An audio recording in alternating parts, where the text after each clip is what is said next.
So you took a court case to Belfast High Court, and the outcome of that case was the two most pertinent things for me was the statement that our politicians don't have a duty of care for us, and there was no possible way for you to win. Yes, that's right. That's correct. Mr. Bill said that. Yeah. So can you tell us what you did for, we'll just do a wee background. What did you do prior to March 2020? Well, all I can say is we were really busy people. I think my husband would be best to answer this question. So, hi, Jody. Hi. Prior to 2020, we had just secured funding of £20 million to build a hotel in Newry. And we had another £6 million, which was provisionally approved from Invest NI, which would go towards the final build cost. We had a £4 million line of credit, which we were going to be using for Crawfordsburn. What's the inn called? The old inn in Crawfordsburn. And we also had just signed a deal with a building firm to renovate Gosford Castle in order to build a boutique hotel, 25 to 30 rooms. A portion of it that was sort of kind of crumbling, you know, folding on itself. So. And we were running Legacurry Mill, which was a £2.5 million premises just outside Lisbon, with a indoor swimming pool, cinema room, and 5 bedrooms as a luxury B&B. Bars, yeah, it was a beautiful place. And March 2020 happened, and everything kind of stopped. And then in April, we got the phone call from the finance company to say they were pulling the funding because there was too much unease in the hospitality industry. And at that point, something just didn't seem right. So we started looking into it. And obviously the first thing we saw was all the bodies in China, and everyone was dead. And when you look, well, why isn't it happening everywhere else? They keep telling us there's something going on, and for the life of us, we couldn't find it. So we started looking and we started asking questions. And I guess that's where all the problems started, once we started asking questions. Yeah. Yeah. You didn't get any financial aid during the lockdown, is that correct? Wasn't anything meaningful. We had close to 20,000 a month in expenses at that point. And we got a few of the self-employed grants, but because they were effectively startup businesses that hadn't actually turned over anything yet, they were completely left behind. The guest house, because it was a private premises and not a registered hotel on the high street, we didn't get any of the grants for that either. So you did. My phone's away again. I'll just do it from over here. So you dared to question the science, yeah? Yeah. Dared, yeah, you can say that. But we didn't think that we dared. You know, we just thought that we were doing what any responsible adult should have been doing at the time. We were just doing our due diligence, just to get to the bottom of things. So we just asked questions, you know. And in doing so, you sent in a prolific amount of freedom of information requests, yeah? Yeah, we've got... Can you just say what a freedom of information request is? Because a lot of people don't know. It's basically a government legislated act that allows the general public to ask questions of any public body in order to find information that they hold. So anyone can exercise this right to information that is held in the public domain? By law, they have to disclose it. The only time they don't have to disclose if it's in the public interest or if it's private information. Okay. And what did you find out from the freedom of information? We have over 600 pages, A4 pages, from 190 institutions across 30-odd countries. And every single one of them says the same thing. We do not hold any proof of isolation of COVID. The way they put it, we don't hold this information. It doesn't exist on paper. So what science was the Coronavirus Act based on then? What was... There's no science at all. It's all based on the fraudulent PCR test. So that was effectively how they declared the pandemic, which... And they maintained the illusion of the pandemic. So they used the PCR tests, which is, you know, reverse transcription polymerase chain reaction that wasn't even suitable for that purpose. So this is how they created the numbers, basically. And what it does, it's not designed for diagnostics. What it does, it grabs any matter floating about, and then it amplifies it certain amount of times so that it becomes visible. So PHA said that anything over 35 cycles will be a positive. Mm-hmm. False positive. False positive. So then, of course, we sent a Freedom of Information request to Social Care, Health and Care Trust. And then we asked how many cycles do they run it at? And they said between 40 and 45. So to us, that was clear, you know. They were producing the cases positive. Deliberately. But this is one thing that was needed to maintain the illusion of a pandemic. The Freedom of Information request that stood out most to me, there was one put in, maybe you did the same, during, I think it was put in July 2021, that from the start of the pandemic till that date, how many people had died without comorbidity issues, so exclusively of COVID. And 2 or 6 or something like that. Yeah, the numbers were, well, it was 165 exclusively from COVID in that 15-16 month period. Yeah, I think that with Ireland. Another Freedom of Information was put in asking how many people died of flu within that time frame. There was 0. And another one was put in to ask, well, how many people in that time frame prior to the pandemic died of flu? And I think it was around 11 per month average, which works out pretty much at 165. So you, finding out all of this, having your livelihood destroyed, contacted your local politicians, yeah? Yeah, and that's effectively where the problem started, because we took all of this information that we'd found and we wrote to them saying, here's the evidence, so next time you go to vote, take this on board and try and get answers for us, find out what is actually going on. And we gathered information about everything and anything to do with any of the measures that were in place back then, be it the masks, be it social distancing, be it testing. So we put all of that in a big document that was over 1,000 pages, and we sent it to them. And obviously, why did we send it to Jim Shannon? Because he's our local MP.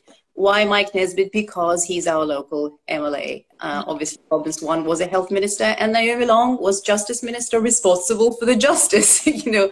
So, but I think it's probably easier.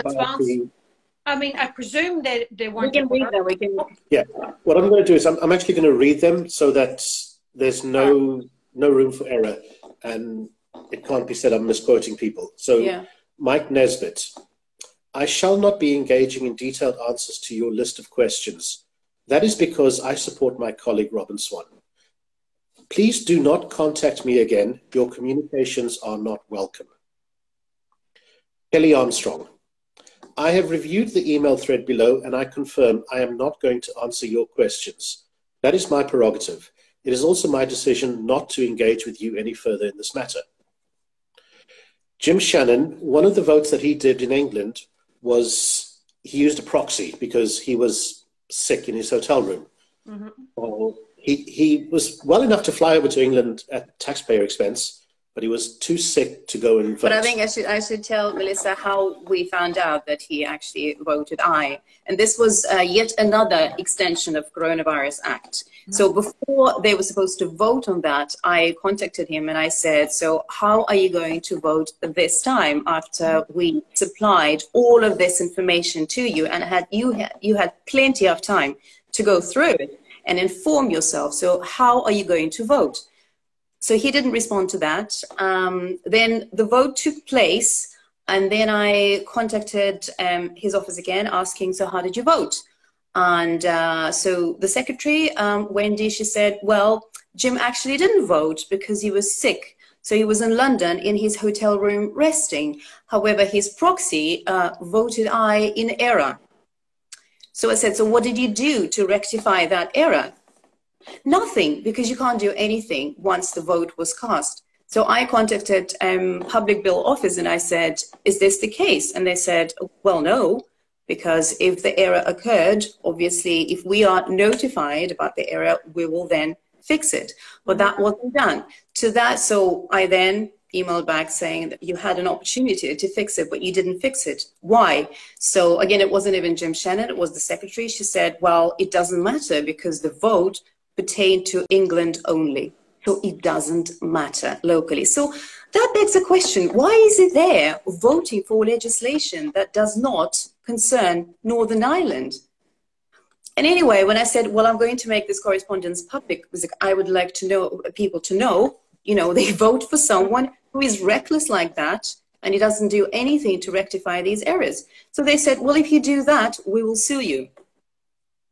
I said, but surely that's in the public domain, right? That pertains to everyone in this country. And he's a public servant. No, don't you dare, we will sue you. So this is how they roll. So you know? You realized that you kind of thought maybe at the start they didn't know what was going on. You presented them all the data, all the information from, majority of it from, it's the government's own information. Yeah. And they basically said, we don't want to know the facts. So you took it to court. We felt like there was no other option. They didn't want to know. They didn't know. They didn't want to know. And when you started asking further questions, they became really edgy and they wanted you to go away. So what was your claim in court? So there was 22 odd causes of action, but the primary ones were breach of fiduciary duty, breach of duty of care, and negligence. Okay. Because we felt, as ministers who are put there by the people, their duty should be to the people, because that's the only reason they exist. Or naively, that's what we thought. Basically, what we set out to prove in our claim, that they do not represent us. And we prove that beyond a shadow of a doubt. Well, can you just read out exactly what So, in the judgment, it was 28 pages long, and this is at point number 68, Master Bell. I cannot conceive of any instance in which a court would find that a member of parliament or an MLA or minister would have a fiduciary relationship with an individual member of the public. Its inclusion in the statement of claim represents a complete misunderstanding of the concept. So let me read the legal definition of fiduciary. Give me 2 seconds.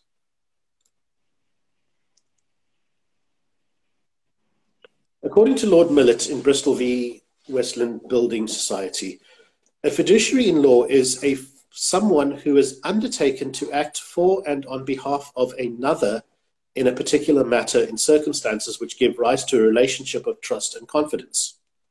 Pretty clear, isn't it? So, again, to us, this is what they are.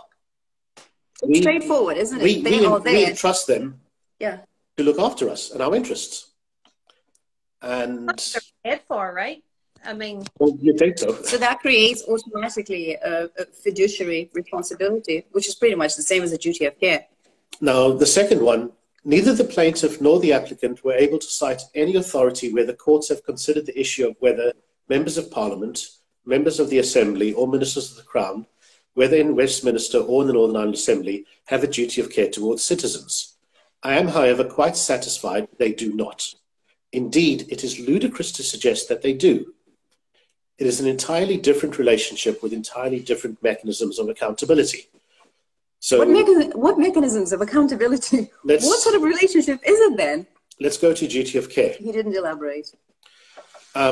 For a duty of care to exist in the law, there's something called the Caparo test, which is a 3-stage test. It is made up of foreseeability. Will the defendant have known their actions will cause damage? The answer is obviously they did, because they apologized that it caused us distress. And also every single member of the executive knew there were people that were suffering because of the measures. Mm-hmm. They knew that the caused harm. No one could say they didn't. So I think we kind of tick foreseeability because they knew something would happen. Mm-hmm. The second stage is proximity. Is there a connection between the claimant and the defendant? So this is the neighborhood test. And it's not whether you are physically neighbors. It's is the claimant reliant on the defendant? And we are. So that is how you determine proximity. Do their actions affect your life? Because we're effectively at their mercy. Whatever they put forward in a way of legislation, you know, or measures, we are affected. So yes, we tick the proximity as well. Now, the third one is fairness. Would it be just, reasonable and fair for the court to find a duty is owed? This one comes down to judicial discretion. And unfortunately, the judge has got a judicial discretion. So he can ignore anything and apply his own. What we did find was a case from a few kids who took Bedfordshire. Can I just interrupt and say, the whole concept that we have to find case law to prove that public servants owe us a duty of care is ridiculous, is it not? Because it is implied but also, by the job. That also implies if there was no case law prior to this, then nothing would stand going forward. But effectively, Surely, that's how it is. The whole job of the justice system is to create case law. But what he's saying, Master Bell, what he's saying is basically if there hasn't been any case law to prove their duty of care, then there cannot be another one created. That's it. But that's insane, is it not? It seems like this is the only role in the society that has no duty of care. Well, for me, when I read it, what I realized is they're not hiding the fact that they're not representatives of the people. We are under top-down authority, and with top-down authority, they're getting their orders from above. Absolutely. And down on us rather than them getting their demands from below and imposing them higher 100%. Up. They're not even hiding that anymore. It's completely exposed. I found it shocking that it's so don't have a duty of care. So but this is why we went to court. We didn't go to court to win. We went to court to get this judgment, because to the day, people are actually under the impression that they vote these people in order to represent their best interests. Well, that is not the case. We do not have the democracy. These people do not represent us, and the judiciary agree. So who do they represent? What are they there for? Well, what is their role? Much coming down from the WHO, the dictate was pretty much coming down from the WHO and filtered down. For me, I don't believe in, I don't think, well, we know when you vote, when you think that you're voting, it has no impact. The only way that you can actually vote is with your money. That's a real vote, of where you give your money to. What impact has this had on your lives? I mean, for me, first of all, was this reported in the newspaper? Because I didn't see that in the newspaper. Yes, well, I didn't see it either. I don't buy newspapers. It was just one friend just sent me a link to it. So it was Belfast Telegraph, and then it was also ITV News. They're pretty much the same articles. I think Belfast Telegraph probably just took a chunk, copied and pasted, and ITV News had a slightly expanded article. But basically, they just cherry-picked out of 28 pages of judgment. They cherry-picked just 2 phrases by Master Bell, and basically saying that we are £100 million claim dismissed for being delusional, something like that. So we're greedy, are we delusional, kind of thing. What both of them actually said was we were delusional. So we wrote to both of them and asked for a retraction, because that's not what the judgment said. And ITV responded to ask for exactly what phrase we wanted changed, and then they changed it.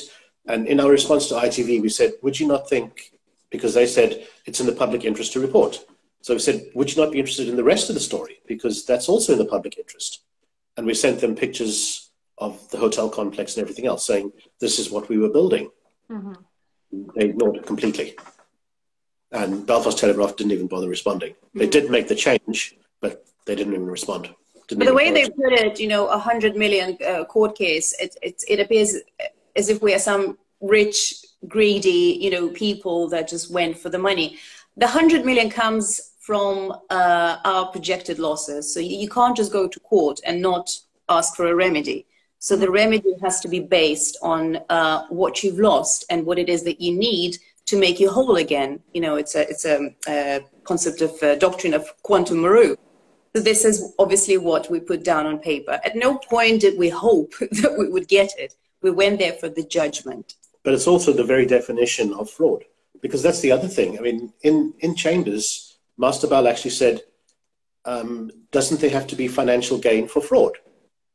Fraud is one of the causes of action. And we actually brought up the legal definition of fraud, which is if anybody causes you a loss, they don't necessarily have to gain themselves. As long as the loss is caused by their actions and misrepresentation, that is still fraudulent misrepresentation. Yeah. And that's what we said. And I mean, effectively, the figure came from close to 40 odd million in investment, plus 20 to 30 years down the line is what it would have been worth. So the newspaper basically made us out to be deluded, was it? They didn't mention anything about the duty of care, the lack of duty of care from politics. Not at all. And in our responses, we actually That's not said the kind of words that they wanted to open. We actually sent them those two statements saying this is also in the public interest. Why not print this part of it? And they ignored it for obvious reasons. I think this phrase, just this one phrase by the barrister of the Crown solicitors representing Naomi Long and Robin Swan, that any case against us is hopelessly weak and has no prospect of success. That is just mind-blowing, isn't it? Case. How arrogant and how obnoxious. But obviously they can say because they know that the judiciary will have their back no matter what. Because there's no duty of care. If there's no duty of care, there's no responsibility. If there's no responsibility, there is no accountability. And that's that. Just so on the losses, the issue of losses extends beyond your household. That would have brought jobs, tax revenue to Northern Ireland, but particularly the Newry area. So well, it was a 4-year build. So obviously there'd be a hell of a lot of construction workers on site for 4 years. Yeah. Then 250 to 300 full-time employees. And then, of course, it would be enlisting, you know, the help of self-employed businesses in catering, in music industry, in showbiz, entertainment. All the ancillary services that go with it. Yeah, sports, leisure, all sorts, yeah. And they were okay shutting down that potential for revenue. Yeah.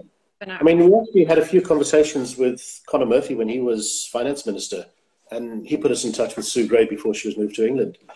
And she got us into Invest NI. And they just said, well, our hands are tied. We can't do anything. Until the government release funds, there's nothing we can do. That's it. Finished. Was there accusations of harassment? Yes, there were. So shortly after we lodged the papers, lodged the writ to court, shortly after that, we had a visit from police. 2 policemen came to our property and just said, basically, if you don't stop asking questions and, you know, writing to these people, then you will be arrested. These so people, our daughter, your representatives, okay? Yeah, you will be arrested. And actually, this whole thing, well, not whole thing, I think the end of it was recorded by our daughter from the upstairs window. And so we stood in front of this policeman and we said, well, hang on a minute, how can this possibly be harassment when we only just following a due process? And we've got a writ in court and we had a copy. And we showed it to him, look, it's a writ in court. So he looked at that and he says, I don't understand it. Anyway, if you don't stop writing to these people, you will be arrested. And then we said, well, okay, fine. Then we would like to report a crime.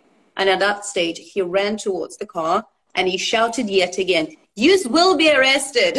So that was that. And then he got in his car and drove away. Yes, got in the car and drove away. And then we received a phone call from CID. Saying that they need to interview us, and we said why? It was, we want you to come down for a voluntary interview. Voluntary interview. I said, and if we don't come, well, then you'll be arrested. I said, well, it's not very voluntary. It's not very voluntary. So yes, we had to go, and we were interviewed in locked rooms separately. Separately, they wouldn't interview us together. Under caution, yeah, for harassment. And strangely though, because we requested the body cam footage of the cop that came to, you know, to threaten us, and that didn't exist. So we then went to police because he said, look, use on camera. So we said, we would like to request that. So police denied that request. And then we went to police ombudsman saying that I think we should have that. Nope. We wrote to Simon Byrne. We asked for a crime report as well, because harassment has to be reported somehow. We weren't given that either. So harassment was based on you partially given data, information to the politicians that was... They didn't want to speak to us, yeah. And your due process for court. That was considered harassment. Yeah. When one of the legal defenses for harassment is following a lawful process. And we told this to CID, and they said that's not for us. We will pass this on to the Crown Prosecution, and they will deal with it. Our job is to interview you, nothing more. Yeah. And is that... No, so it was just really more intimidation tactics than anything. Operation intimidation, that's how they roll, yeah, always. What has this cost you?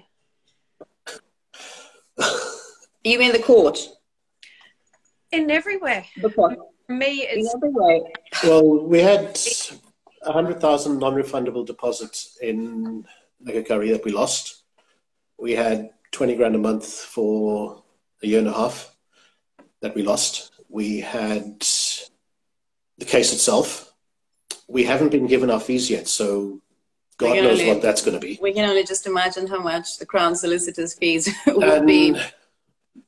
What, 10 years of our lives? The 3 years plus what we've got to start again. Yeah, we came to Northern Ireland 2012, 10 years ago, yes, and we worked really hard. To get where we were. And now we just back to square one. Plus the time that you had to put into this case. I have read some of it. Honestly, it's over my head. It's incredible, the work that you've... there's over 1,000 pages of research. The claim document itself started off at close to 200 pages and I had to cut it down.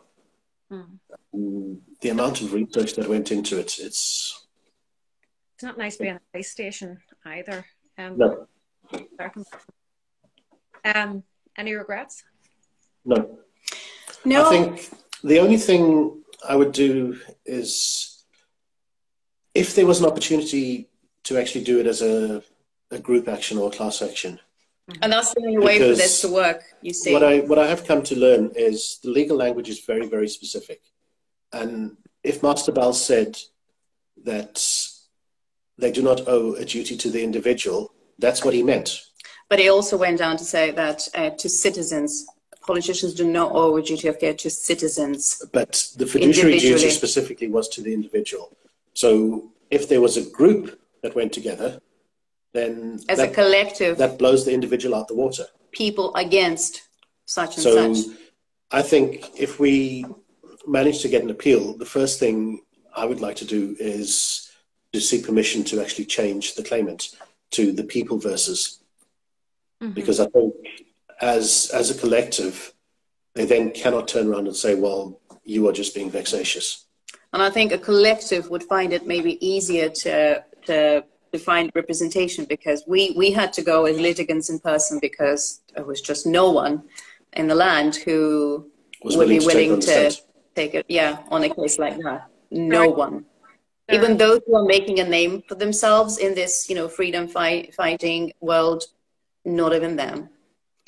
But I think if we're talking a couple of thousand people, hundreds of thousands of people, again, such and such, I think maybe there's more chances of finding, the legal definition for frivolous is, would a reasonable person find there was no merit in this?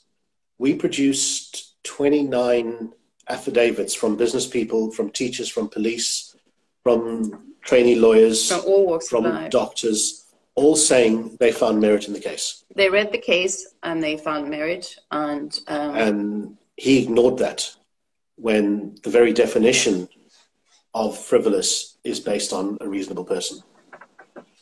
So I don't know. I mean, I think the system is completely stacked against us. or against the people. But again, if Jodi and Diana, just these two nobodies, Jodi and Diana, go to court, you know, that's easy, really easy to make us go away.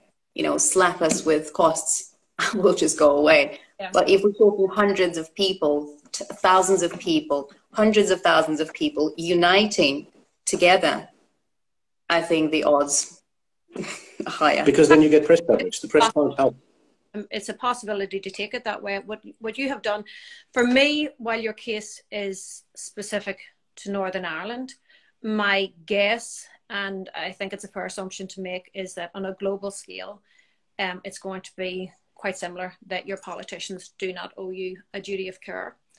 And what you have done in taking the case is brave and bold, and I so admire that you did it, because you literally put your money and your time where you're behind your principles, which is quite rare for people to do. Well, no one was doing it. Thank you. No one was doing it, so someone had to do it.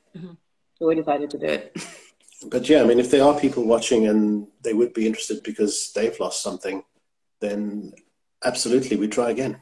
And it doesn't have to be anything financial. You know, I'm sure losses sustained by people, you know, transcend financial. Yeah, I mean, we've lost 3 years of our life, no matter how much money is involved. People lost their loved ones. People were unable to hold their loved ones' hands whilst they were dying in the hospitals, couldn't visit their family, couldn't do this and that, and, you know, being held like prisoners. Surely people can relate. On that basis specifically, when we said to the judge that Robin Swan came out of hospital and lied about hospitals being full, and Dad said, but this is what politicians do. Yes, yes. Yeah, they twist and they do things like that. Strangely, though, that meeting we had two hearings. One of them was an hour long, and another one 2 hours long. But there was also 2 private hearings that we weren't invited to. Yes, we weren't allowed to attend. So the 1 hour long hearing. So we requested the transcript of that, and it was unavailable. Technical error, technical issue. In that hearing, and this is where he said all of these bits and pieces. You know, politicians just say things. You know. And when I alerted him, but this is information still there on the government website about actually the fiduciary duty, remember? Yeah. And he said, oh, well, that's just a government website. You know, they just write things like that. It's I said, well, here lies the problem. They say things, whatever, just off the top of their heads. They say things, and then we suffer the consequences. And you just say that, oh, well, that's what they say. But also in that first hearing, the one where they lost the transcript, the barrister for the other side turned up and wasn't prepared, wasn't ready. He didn't have his skeleton ready. And Master Bell ripped into him quite badly. But then what he did was he said, well, I would have expected you to quote the following cases. He spoon-fed him. He told him which cases to use. And he went away, and a month later he produced exactly that. All of that. The file is probably 1,000 pages big that he gave us on the day that we had to go through. Gave it to us in the hearing. For the second hearing. Because they didn't produce it before. It is mind-blowing what went on, really. But we're glad we did it. You know, we're glad, because now we know for sure what we suspected. That they'd been duty of care. There's no speculation in regards to that. It's not a This is on paper. This is official. Yeah, no duty of care. Where can people get more information about this case, or maybe contact you if they wanted to get help from either of you? People can get in touch with me. Either on this Instagram account or on Facebook. Facebook. I actually do use Facebook more than Instagram. So start using it now. If anyone wants to read the case, if anyone's got patience, likes to read, that's a lot of verbiage, then we're more than happy to get it out there into public domain. Including the skeleton arguments, which is probably another 40, 50 pages. But it basically rebuts all of their presumptions, point for point. and it was all ignored. But I think contextually it's all very important because it shows our build-up and our process of learning from the start to the end and what we actually found out in terms of how the system actually works. And we did it alone without any help whatsoever. We did it together. Yeah. Yeah. I think for me, what cases like this, the real importance of them is that, so you have acknowledged what you've done, very brave to do it. You realize maybe if I had done that, it would have been more successful. So that kind of pushes the boundary a little bit further down for the next case. And if we keep on pushing, eventually we're going to find a crack and we can all rush in and pull things apart. It takes, like I said, a massive amount of courage. I don't know. You're both very, very intelligent and capable, and you just applied your business prowess to this case. I don't think everybody would be capable of doing it. So it's more emotional support. I think, do you know what? The thing is, people don't do much. People just need to put their name on the case to create the number. As we say, safety in numbers, you know. So we're quite happy to still do all the research and to dig and dig and dig and dig and dig, you know. It's just we need numbers of real individuals with real names to put them on that case. So the number's big, then it is a class action tort, you know. So people would not be expected to do any research. If they want to, fine, that's wonderful, you know. 2 heads good, you know, 200 heads even better. Most people have done the research not as prolifically and as you have done, and they don't have all those freedom of information requests that are on point, that you cannot deny that is the actual factual information. And to go to court and have all that ignored it's a difficult pill to swallow. But the information isn't getting out there, and I hope that people see this and are aware, and we can maybe post the as much data as we can showing that our politicians do not have a duty of care for us and our court system. The odds are stacked against us. When should we take a case? But they can't keep stacking the odds against us. I would agree with you. A collective is always stronger. It's easy to destroy the lives of 2 people financially, mentally, emotionally. If there had been 100 people, they can't go about destroying 100 people's lives. It takes more work and it's more difficult for them to do. But you're not destroyed. I have spent time with you. Not yet. We haven't seen the costs yet. So we don't know. We don't know. We really don't. Money you can overcome. Of all the things that life's going to throw at you, money you can overcome. And between the 2 of you, you're going to... We've had money, we've had no money. And like you say, we've got each other. And that's more than... This is so much more than money. This is our children's future. This is, you know, this is not a short-term fix. We can't give up, because if we do, our children suffer. Everyone's children suffer. Generations and generations. Like the Manic Street Preacher said, if you tolerate this, your children will be next. Yeah, exactly. So meanwhile, if people were to just share this, just to create the awareness, because people still to the day think we live in a democracy, and if we just go and vote some good people in, those good people will make life really good for us. Well, that is not the case, unfortunately.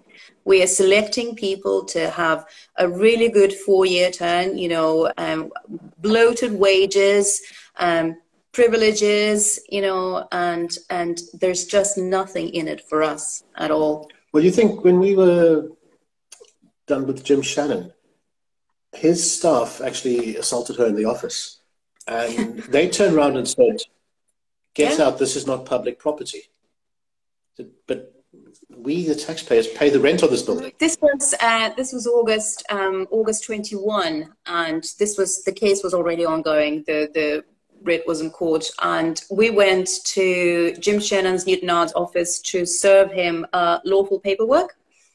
and also to inquire, because they had a signage on the door about masks. People need to wear masks, but they didn't have anything about exemptions. So we went really peacefully, and we recorded it as well. So it was all filmed, and we walk in and we ask, can we please speak to Jim Shannon? And immediately there was Wendy and what's the other one, Betty, the receptionist, immediately recognized us. Oh, you the Nesbitts. I don't know how. Because we never went there in person, so there should be no way, they should know what we look like. You know, we don't have a big following on Facebook, on social media. We're not really like that. We don't really show our faces. Yeah. Yes. So they knew immediately, and immediately they became really hostile, and then it just escalated, and they became violent. And they started, they closed down the shutters so people from the street wouldn't be able to see, because the windows are all, and the door are all glass. Closed their blinds and locked the door, and then Wendy picked up something that looked like a poncho, like a scarf with sleeves or whatever you call it, and she started whacking me with that. And then Betty unlocked the door and pushed me out of the office, grabbed the phone because they saw that I was filming, and they said, "This is a private property, get out." We said, "Well, what do you mean it's a private property? This is a constituent's office. This is paid by the public purse, surely." "No, this is not like that. You get out of here." So it escalated. Takes 250,000 a year in expenses. Meanwhile, he sits in his office at the back. You know, he has got a room at the back of the office. He obviously hears what's going on, and he just sits there, and he doesn't even show his face, doesn't come out. So the police arrives and says, "Well, that's okay, because there's CCTV footage running. Yeah. We'll know what's going on. Looks like a common assault, but most likely it won't be prosecuted. It's just not a done thing. It's not in the public interest. It's not in the public interest." Well, they were right. It was never prosecuted, you know. That's another thing. A lot of people confuse public interest with interest of the public. Different public things. Interest is protecting the government. Yeah.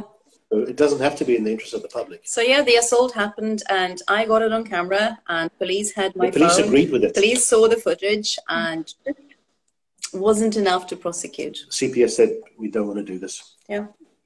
So we appealed that, but that went nowhere. If there had been you behaving like that. Absolutely. Well, we got done for harassment. We got done for harassment, almost, yeah. So this is how it works. Yeah. Yeah. So if no one blows a whistle, if no one says anything, things will never change. No, that's why we started this court case. I was even considering, when the next election comes up, just hiring a big truck and then putting those statements on the back of it and just driving around town past all the voting stations. Before you vote, look at this. Yeah. If only people paid attention. If only people expressed some sort of interest in that, you know, it would be so much easier to overthrow the tyranny. But people are so complicit, so compliant, people so like obedient. Kelly Armstrong saying, "It's my prerogative not to listen to you." We pay your wages, love. Yeah, it's the only job you have. Their job that they have to listen to us.